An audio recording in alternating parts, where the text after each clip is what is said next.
চিন্তা করেন, একবার আপনি মারা যাবেন, পানির সময় মাত্র 3.5 হাত জায়গা আপনি পাবেন। কত জায়গা জোরে চিল্লাই বলেন? 3.5 হাত জায়গা পাবেন। আহারে এই 3.5 হাত জায়গা, আহারে বর্ষার সময় আমরা দেখেছি জানাজা পড়িয়ে যখন দাফন করতে গেলাম, অনেক মানুষের কবর খনন করেছে, পানি উঠে গেছে। আছে না নাই বলে? পানি উঠে গেছে এমন সময় এই পানির পরে লাশটাকে কি করবে? এবার রেখে দেবে নাকি বলেন? কবর খনন করছে, কোন রকম কবর দাঁড়াচ্ছে না, চতুর্পাশ থেকে কবর ভেঙে চুরমার করে মাটিটা ভিতরে পড়ছে। আছে না নাই বলেন? এমন অবস্থায় তারা চিন্তা করে কি করব, তার তো টাইম ওভার করতেছে। তখন কলা গাছ দিয়া, সেই কলা গাছের পরে বাবাকে সন্তান লাশটাকে দাফন করে রেখে আসবে, কিন্তু একবারের জন্য বলবে না বাবাকে আরেক ঘন্টা রেখে দেই। আছে না নাই বলে? এই জন্য আসেন, এত কথা বললাম, সফলতা কার ভিতরে আছে? আল্লাহ পাক রব্বুল আলামিন সূরাতুল মুমিনুন নাযিল করে তিনি বলেন, পড়েন আমার সাথে, قد أفلح المؤمنون الذين هم في صلاتهم خاشعون। জোরে আল্লাহু আকবার। আমার আল্লাহ রাব্বুল আলামিনকে বললাম, সফল কারা?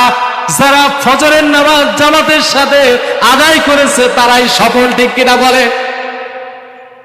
যারা বিশেষ করে শীতের রজনীতে ঠান্ডার মায়া না করে বা ভয় না করে আপনার বিশেষ করে ফজরের নামাজটা জামাতের সাথে আদায় করার দরকার আছে না নাই?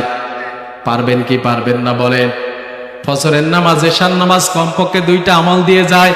ফজরের নামাজ এশার নামাজ জামাতের সাথে আদায় করবেন, কারণ বিশ্বনবী বললেন যারা ফজর আর এশার নামাজ জামাতের সাথে আদায় করে তাদের জান্নাতের জামিনদার আমি বিশ্বনবী। জোরে বলেন সুবহানাল্লাহ।